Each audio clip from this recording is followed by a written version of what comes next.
Среди вещей Сталина есть вещи-загадки. Вот эти летние пальто.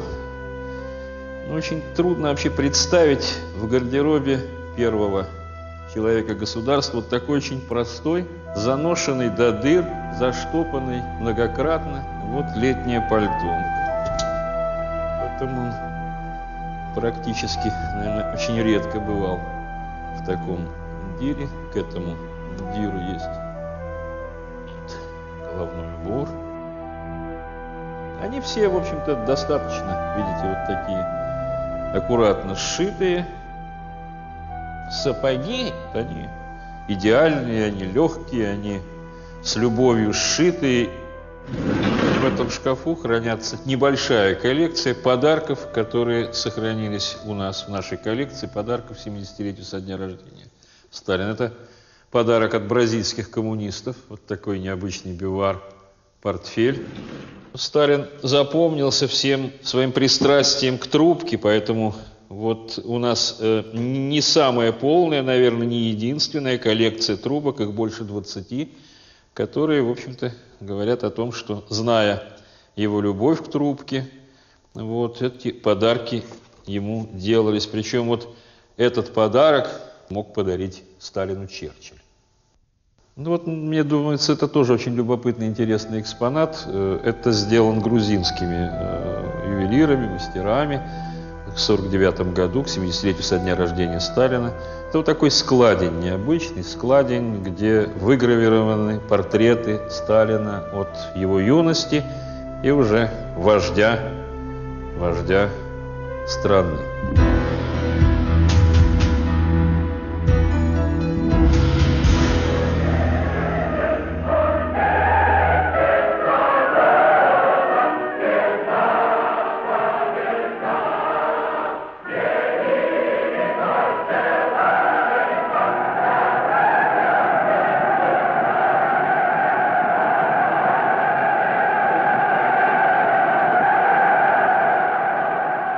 Было ощущение, что Сталин бессмертен, что ему не будет никогда предел не поставлен. Настолько всемогущий этот человек уже тогда, настолько он создал себе ореол по существу полубога, что представить, что он может умереть, было невозможно. Пропаганда также действовала.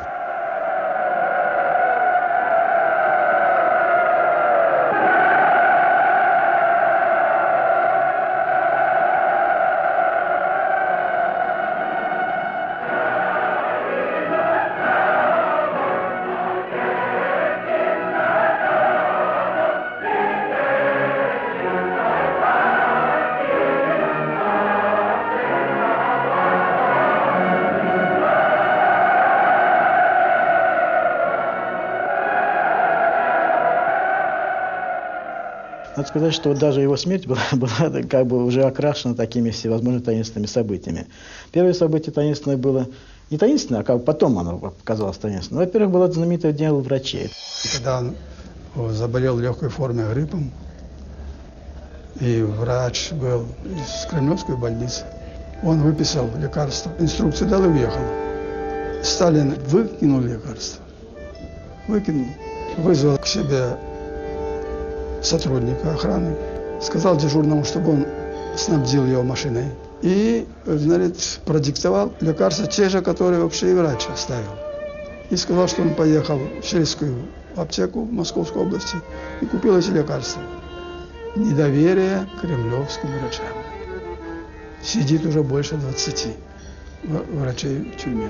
Он сам был инициатором дела врачей, разворачивания целой огромной такой кампании, очередной, которая должна была, судя по всему, должна была завершиться грандиозным процессом, наверное, получить более грандиозным, чем процесс 1938 года. Следствие по этому делу вело следственная часть по особо важным делам МГБ СССР. И в этом процессе, видимо, должны были погибнуть, или, во всяком случае, уйти на задний план, это как минимум те люди, которые окружали Сталина, которые были последние годы его верными сатрапами и соратниками. Да здравствует и живет многие годы наш родной великий Сталин! А это касалось почти всех членов Политбюро того времени, включая, конечно, и Молотова, Кагановича в какой-то степени. Это касалось Микояна, конечно, это касалось Берия, потому что Берия был один из самых могущественных, конечно, членов Политбюро. того времени. И Берия считал, что он курирует все спецслужбы того времени, хотя это не так. Кстати, должен заметить, это одна из тоже легенд совершенно неправильная, потому что Карамурин как раз уже не курировал, был отодвинут от этих всех проблем большей частью. Но, во всяком случае, что вот Берия, может быть, тоже содействовал, поскольку Берия действительно курировал Кремлевскую больницу. Вот это был момент. И врачи, которые лечили Сталина, были тоже связаны вот с ним в том числе. Берия талантливейший человек. Очень умный, очень сильный, блестящий администратор. Берия мог очень многое сделать. Ядерное оружие. Хотя бы. Его. Радиолокация первоначальной ракеты. Его. Он возглавлял. Кстати говоря, мне рассказывал маршал Яковлев, это начальник главного артиллерийского управления нашего, потом зам наркома и замминистра обороны был когда-то. Вот.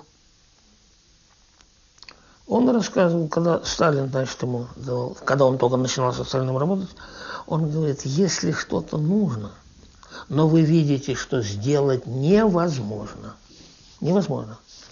позвоните Берии, и он сделает. И вот что-то нужно было, чтобы какой-то завод сделал. То есть сверхчеловеческих возможностей. Ничего не получалось, и тогда Яковлев сказал об этом Берии. Тот поднял трубку и сказал 3 слова. Даже 4. Только. Все было сделано. Только. Женщин нет, жопошник, враг народа.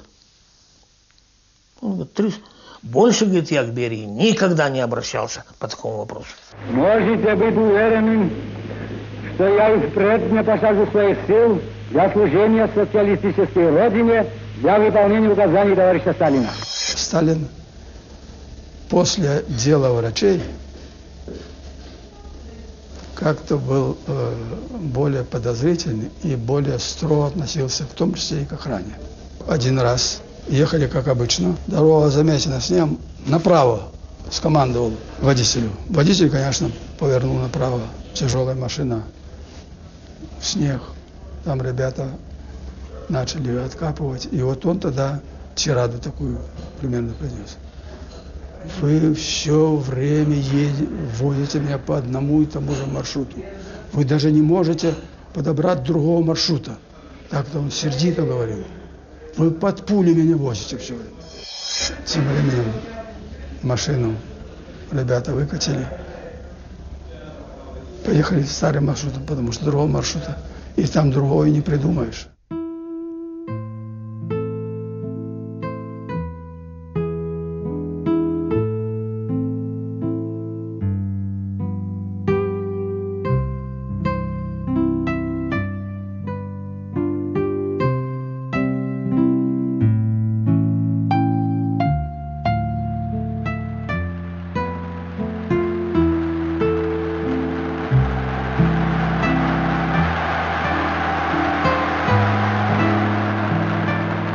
Конечно, был все-таки у него мистический были стороны в натуре.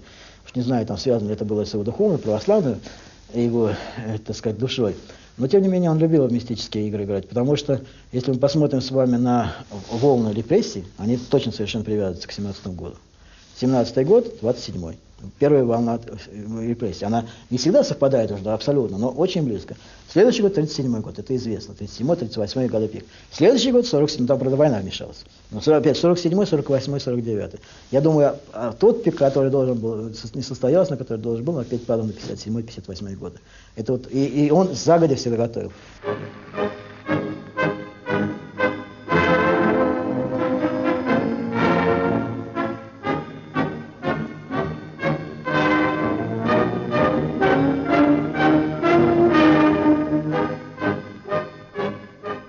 Режиссером сталинских дел был во многом Троцкий. Во многом. Находясь там, особенно за границей, в эмиграции. Он был блистательный, внешне, по крайней мере, блистательный. Я имею в виду оратор, так сказать, умел себя подать там, и так далее, и так далее. То, чего у Сталина не было. Это все такое тихой сапой шло. Вот, допустим, Он же пишет это Троцкий, что, причем это публикуют газеты, он же не наивный мальчик, он понимает, что Сталин об этом узнает на следующий день, о том, что в армии практически вся верхушка моя. В любой день, как только я приду, они перейдут на мою сторону. Вся интеллигенция моя, они перейдут на мою сторону. Вся там наука моя, потому что они со мной могут найти общий язык, с этим крестьянином, тугодумом нет, и так далее, и так далее, и так далее. Скажите, вот так, если взболтать немножко весь этот таз с этой жижей, понимаете, и поставить себя, скажем, мы говорим, вот оправдать, да, поставить себя на это место, ты начнешь смотреть подозрительно на людей, которые тебя окружают, а я думаю, Троцкий еще учитывал характер Сталина. Подозрительный, закрытый, такой несколько смурной. По всем показателям, конечно, он был на голову выше Сталина. Вот, интеллектуально, власть у него в тот момент, когда они начали борьбу, была больше, чем у Сталина. Положение в партии, авторитет, творческое начало у него было колоссальное. Он был еще, ко всему прочему, одареннейшим литературным человеком. У него был прекрасный стиль, язык, русский язык. Хотя он вроде бы по национальности так еврей, но он, в общем-то, в полном смысле в русской культуре находился и постоянно. Знал много других языков, в отличие от Иосифа Виссарионовича. Вот, и жил долго за границей. В общем, это был такой, я считаю, очень разносторонний, очень разный. Был замечательный оратор. Вообще, история 20 века дала 2 или 3 ораторов крупнейших. Значит, с одной стороны, это был известный Жан Жарес, но мы о нем только можем судить, ничего не сохранилось, никаких записей. А второй это был Троцкий, третий был Гитлер.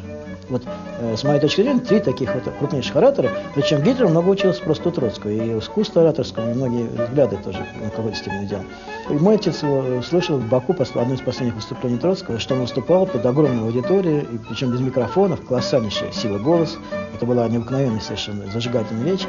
И что он мне рассказал, что это было особое лицо.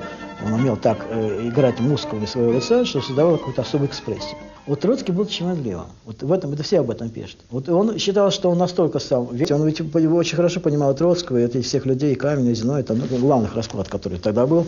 Вот. И он понимал их фобии. И он понимал прекрасно, что у них тоже есть некое такое чувство неполноценности, связанное с их еврейским происхождением. Особенно у Троцкого это известно. Он даже сам как бы говорил, не знаю, насколько достоверно, но ему приписывают, во всяком случае, что когда Ленин хотел очень назначить его своим заместителем, или вообще предполагал, что он будет на месте, и якобы Троцкий заявил, что еврею в России нельзя быть во главе.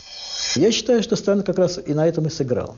В том плане, что когда он стал прорываться к власти, когда он стал укрепляться в этой власти, то по существу он столкнулся с евреями, большей частью. Большая часть оппозиционеров, лидеров, это было, конечно, Троцкий, Каменев, Зиновьев. Бухарину это было попозже, это уже было не так серьезно. Если посмотреть на документы той поры, особенно Троцкий, который публиковал потом, то Сталин активнейшим образом использовал антисемитские факты. Правда, опять хитро, опять очень тонко. Опять я бы сказал, грамотно, если смотреть с точки зрения этой всей ситуации. В том плане, что он одновременно с этим приближает к себе несколько человек, особенно Кагановича, делает их своими, так сказать, ближайшими сотрудниками и дает им, что называется, колоссальные возможности и карьерные, и другие. И он одновременно, чтобы прикрыть свою линию, антисемитскую линию и борьбу, так сказать, и сделать борьбу чисто политическую. Поэтому здесь вот сказать однозначно, что Сталин был антисемитом, вот так вот в этом плане нельзя. Вот в личностном плане, в житейском плане, да, без сомнения. А насчет евреев, понимаете, вас интересует. Я ожидал этого вопроса. Значит, и скажу следующее. Что касается обвинения Сталина в необъективном отношении к евреям и в антисемитизме, то я сошлюсь только на факты. Вот вам, понимаете, Сталин в 1927 году. У нас имеются некоторые ростки антисемитизма. И он критикует это. Я специально это выписал. Вот. Не только в известных кругах средних слоев, но также среди известной части рабочих. Сталин критикует антисемитизм. Теперь, когда, значит, решаются эти, так сказать, проблемы, связанные с еврейским комитетом, с сионизмом, одновременно, вот вам понимаете, я специально подобрал, кто получил сталинские премии в эти годы, когда, так сказать, якобы был антисемитизм. Дмитрий Покрас, 41 год. Матвей Блантер, 46 год. Исаак Дунаевский, 41-51. Режиссер Сергей Эйзенштейн, 41-46. Лев Трауберг, 41. Пианист Эмиль Гиллис, 46-й. Певец Марк Рейзен, 41-й. Актер Марк Пруткин, 46-й, 47-й, 49-й. Фаина Раневская, 49-й, 51-й. Дирижер Самуил Самосуд, 41-й, 47-й, 46-й. Значит, актер Марк Бернес, 51-й. Гуревич Михаил Иосифович. Микоян и Гуревич. Самолет. Сталинские премии. 41-й, 47-й, 48-й, 49-й, 52-й, 53-й. Лавочкин. 41-й, 43-й, 46-й, 48-й. Самуил Маршак. 42-й, 46-й, 49-й, 51-й. Вот же что. А говорят, был антисемитизм. Это, говорю, проблема, которая может очень долго занимать нас, но должен заметить, что она претерпела, конечно, в течение всей этой истории сталинской жизни и в нашей стране претерпела очень много всяких мутаций. Вот нет, нельзя сказать однозначно. Вот 30-е годы – это одно. Понимаете, 40-е, 50-е, 40-е годы война – это другое. Ведь идет война, да? В это время, так сказать, вообще СССР одна из тех стран, которые закрыла своей грудью в какой-то степени еврейский народ. Потому что, в общем и целом, те евреи, которые оказались в зоне немецкой оккупации и так далее, они рванули. 70% польских евреев и всех остальных вот западных частей, они перешли на сторону Советской Руси тогда. Поэтому в какой-то степени это было спасительно, потому что никто особенно не предлагал, ни американцы, там, ни англичане, никто не предлагал каких-то вариантов. А Россия открыла свои границы в этом отношении. Вот поэтому здесь нельзя сказать, что вот как это трактовать, да? Почти одновременно с этим. В 1942-1943 годах Сталин созывает тайные совещания, где стоит вопрос о том, что надо границу ставить, что надо разворачивать, так сказать, как бы патриотизм. А в связи с этим это всегда, понятие патриотизма в нашей стране, он всегда имеет свой второй половину, это антисемитизм. В еврейском народе были стремления создания своего государства. Закономерные? Закономерные. Сталин поддержал создание государства Израиль. Но вот здесь есть маленький, то есть даже не маленький, а существенный водораздел. Когда Голда Меир, посол на Израиле, была у Сталина и попросила передать под Еврейскую республику территорию Крыма, Сталин отказал ей в этом. Потом он объяснил, почему. Если бы это случилось, Крым стал бы непотопляемым американским авианосцем. Вот это формулировка.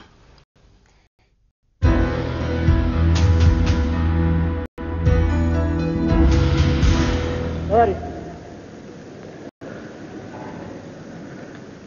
о стахановцах сказано здесь, на этом совещании, так много и так хорошо, что мне, собственно, мало что остается сказать.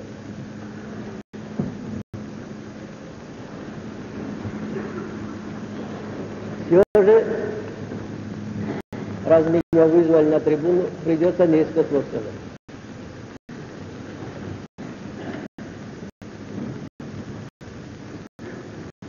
Стахановские движения, товарищи, не есть обычные движения.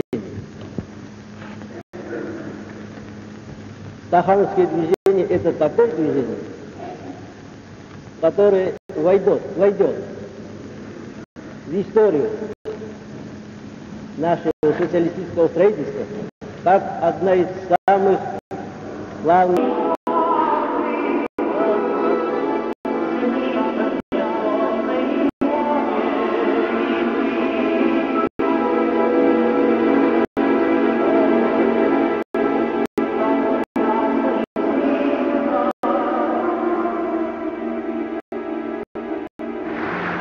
Товарищи, во-первых, в процентном отношении наши военные расходы по отношению ко всему бюджету значительно меньше, чем это имеет место в большинстве государств. Мне приходилось много иметь дело с людьми, которые знали Тухачевского.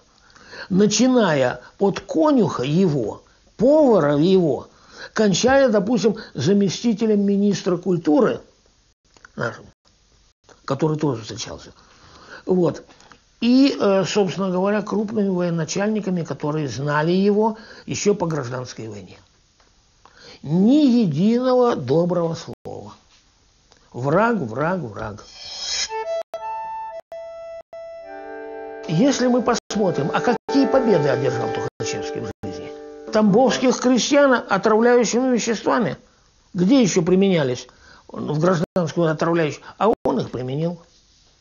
Кто-то хотел выпустить книгу «Кровавый маршал», о нем. Это организация шпионажа, диверсий, вредительства, политических убийств и распродажи своей родины врагам. В Президиум ЦИК Союза, глубоко раскаиваясь в тягчайших моих преступлениях перед пролетарской революцией, прошу, если Президиум не найдет это противоречащим будущему делу социализма, делу Ленина и Сталина, сохранить мне жизнь. Лев Каменев. Ягоды и Булановы, Кристинские и Розенгольцы, и Крамовы, Хаджаевы и Шаранговичи под руководством Троцкого, под руководством германской, японской, польской и других разведок делают свое черное дело по приказу своих хозяев не только в нашей стране, но и в Китае, и в Испании, всюду, где идет классовая борьба трудящихся, где идет борьба честных людей за подлинную свободу, за подлинную демократию, за настоящую подлинно человеческую культуру.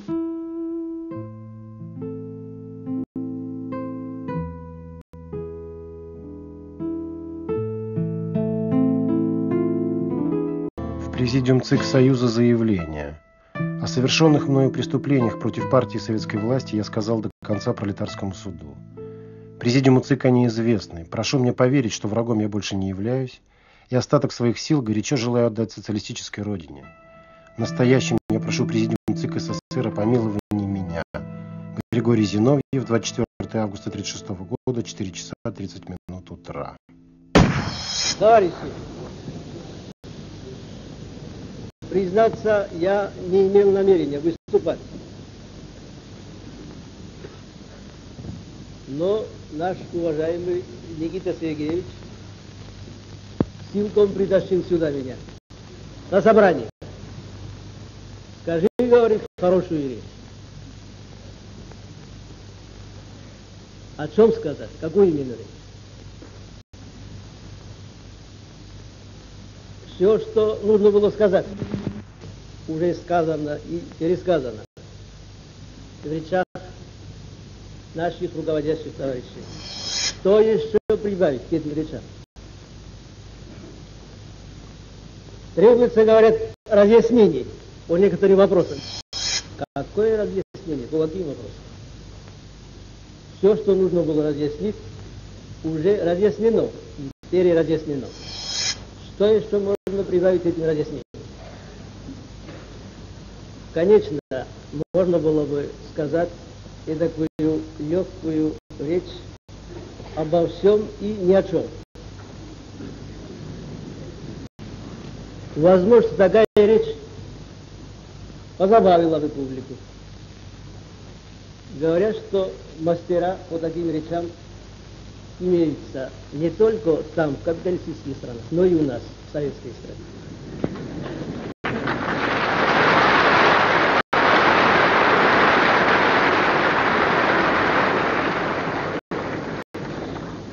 Но, во-первых, я не мастер по таким речам.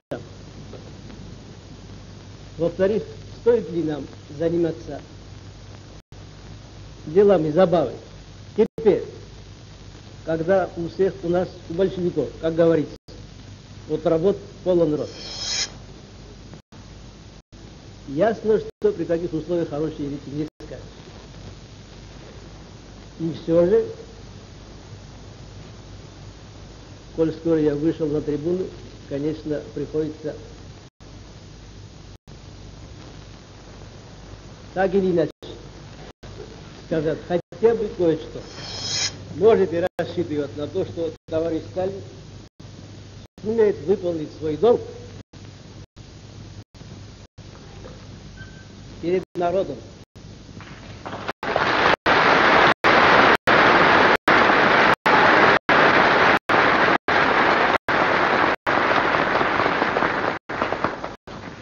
перед рабочим классом.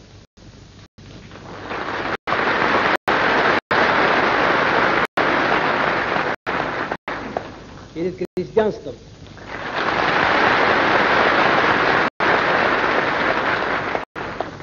Перед интеллигенцией.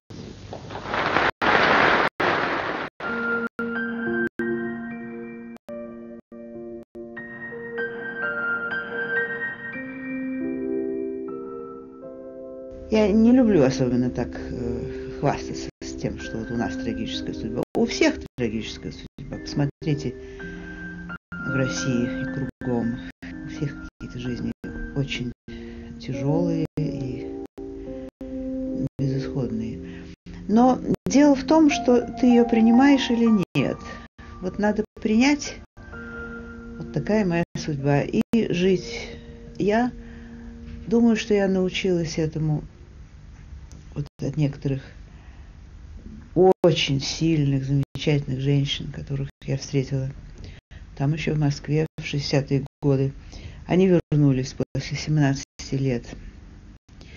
Арест, тюрьма, ссылка в Казахстан, лагерь, там, поселение в Сибири. Все ни за что, так сказать, по каким-то там выдуманным причинам. И вот они говорили, что в какой-то момент надо это принять, что вот так случилось, вот то, что есть, значит, надо это как-то жить. И если сопротивляться и биться стенкой о голову, головой о стенку, то разобьешь голову. Нужно как-то принять, что происходит. Ну вот, очень трудно принять, например, смерть моей мамы, самоубийство мамы. Ну, принимаешь, что ж поделаешь. Очень еще труднее мне было принять смерть отца и видеть, что ему правительство помогло ему умереть. Врачей не звали, там 16 часов. Удар случился где-то к вечеру. Вечером его подавальщица нашла лежащим. А я весь этот день, значит, вот с после обеда, я все время пыталась к нему поехать. Я чувствовала, что я хочу к нему поехать, я хочу его видеть. И ведь этого нельзя было так вот взять машину и поехать. Хотя я была дочь, но были свои правила, нужно было звонить этим всем, значит, охранникам и спрашивать, можно ли позвонить туда по телефону. Они мне все время говорили, сейчас звонить нельзя. Он, по-видимому, отдыхает, у нас нет. Нет, сейчас не звоните. И вот так они меня продержали до самого вечера. Вечером я уже в совершенном изнеможении. Я вот чувствовала, что мне надо поехать. Я поехала вечером к Люсе Шверник. Я сказала ей, что я вот целый день хочу пробиться и никак не могу. Ну, она говорит, позвони отсюда. Я опять звоню этим чинам. Нет, они говорят, нельзя. У них уже там переполох шел, потому что они его уже нашли, они мне не говорят. И вот в этот вечер она, пойдем кино посмотрим. Знаете, кино крутили там сюда. Там что-то мы смотрели, и почему-то у них показывали в этот вечер станционный смотритель, если вы помните, с Москвиным.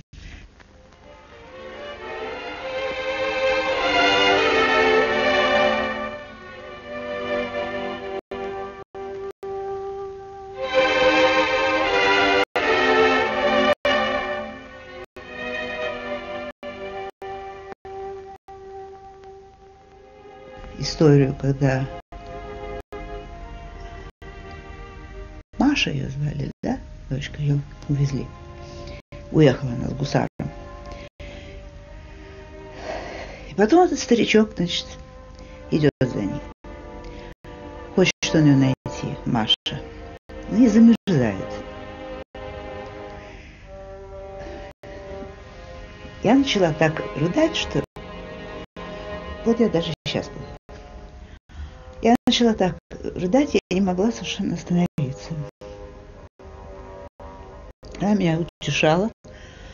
Потом Значит, к концу фильма приезжает Маша с семьей, гусар, там дети, и идет на эту могилку, значит, падает и рыдает.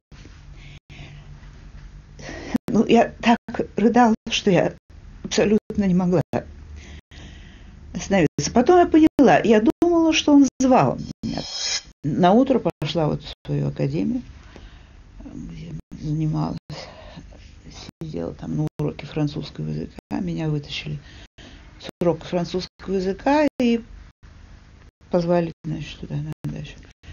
Но вот всю ночь и весь вечер я потом поняла, что был какой-то, знаете, вот зов такой. Ну, а тут уже я нашла, он уже... Я даже когда приехала на дачу, я решила, что его уже нет, что он уже умер. Ну, а оказывается, еще жив. Ну, вот еще дня 3 он был жив, или 4 дня был жив. Тут асфальтированная дорожка вокруг дома. И вот метался в калошах, как этот человек в футляре, с надвинутой клобуком шляпе за уши, длинном пальто, типа монаха. Суслов Мишка. Вот он единственный мотался здесь. Никогда у хозяина этого охраняемого здесь не был. Чего он его сюда принесло? А здесь дежурили эти... Вот Берия с Маленковым, Хрущев с Булганиным. Тут Микоян еще подключился, Лазарь Моисеевич. Ну вот умирал-то вот здесь, на диване-то. А упал-то он в той комнате. Здесь ведь было столько на технике натащили, это медицинской. Вот. Здесь это медицинские препараты, лекарства, врачи. Единственный, кто не плакал до тех пор, пока по радио не объявили, это Светлана Иосифовна. Она как закаменела. Она сама машину водила и на ночь ездила к своим детям.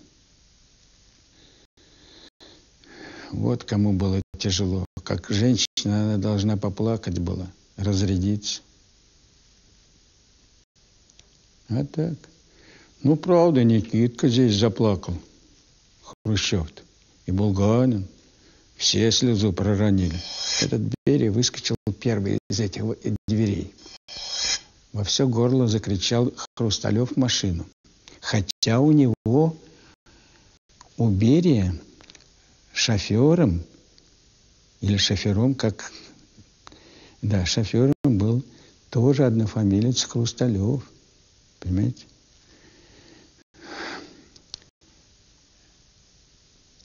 Зачем он так кричал? Надо, значит, дать команду, чтобы с хозяйственной территории подали бериевскую машину сюда, к подъезду. Хрусталев вышел, он такой спокойный, уравновешенный, полный мужик. Вздохнул и сказал: все, товарищ Сталин умер. Большим счастьем для России было то, что в годы тяжелейших испытаний страну возглавлял гений и непреклонный полководец Сталин. Он был самой выдающейся личностью, импонирующей изменчивому и жестокому времени того периода, в котором проходила вся его жизнь. Сталин был человеком необычайной энергии, с несгибаемой силой воли, резким, жестким, беспощадным в беседе, которому даже я, воспитанный здесь, в британском парламенте, не мог ничего противопоставить. Сталин прежде всего обладал большим чувством юмора и сарказма, и способностью точно воспринимать и выражать мысли. Эта сила была настолько велика в Сталине, что он казался неповторимым среди руководителей всех государств и народов. Сталин произвел на нас величайшее впечатление. Он обладал глубокой, бесстрашной, логической, осмысленной мудростью.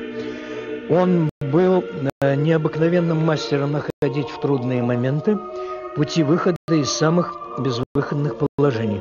Кроме того, Сталин в самые критические моменты, а также в моменты торжества, был одинаково сдержан и никогда не поддавался иллюзиям. Он был необычайно сложной личностью. Он создал и подчинил себе огромную империю. Это был человек, который своего врага уничтожал своим же врагом. Сталин был величайшим, не имеющим себе равного в мире диктатором, который принял Россию с сахой и оставил ее оснащенной атомным вооружением. Черчилль после смерти Сталина, британская энциклопедия.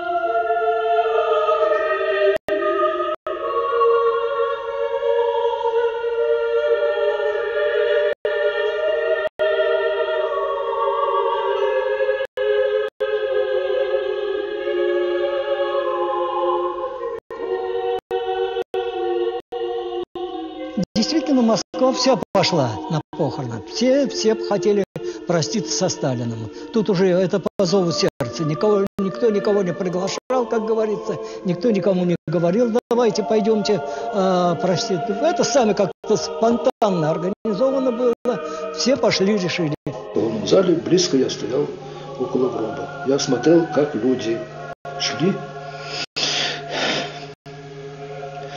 И как они плакали все. Ни одного человека не было, чтобы он прошел сухими глазами.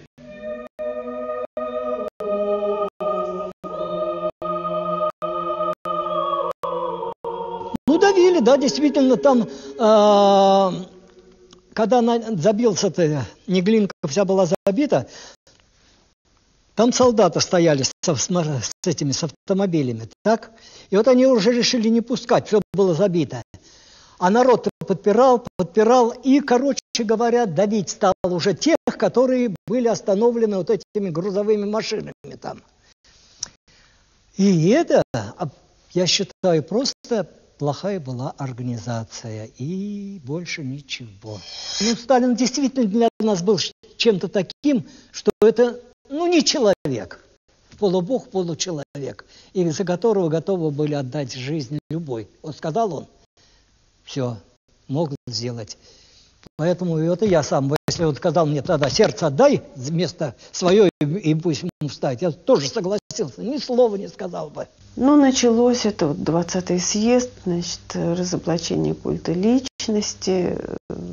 Но все это мне казалось такой страшной фальшивкой, потому что я хорошо знала, как жили те люди, которые занимались этим самым разоблачением.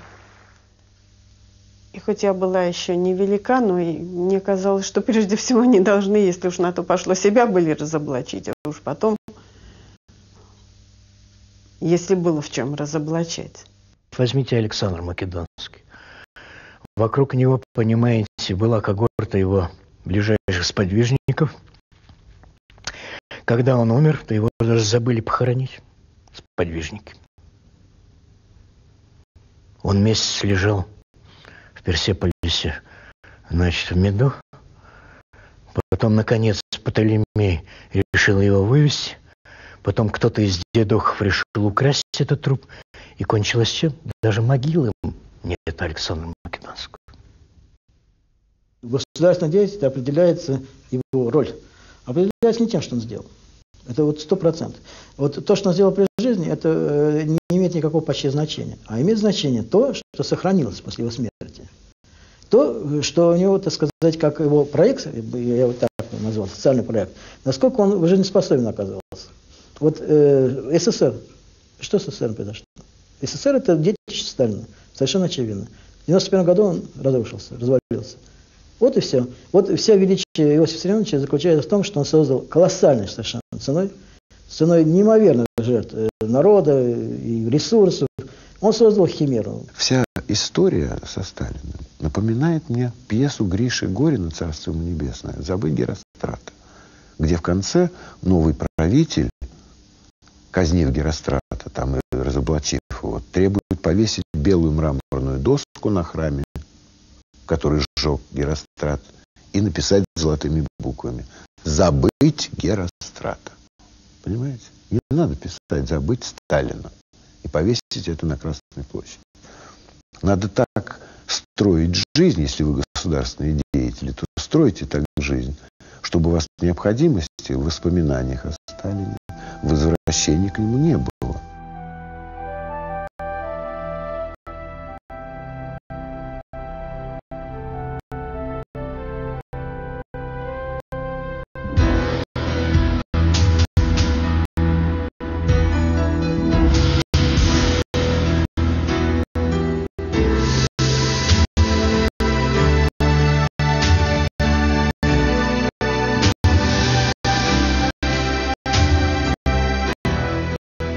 Не забывайте принесенное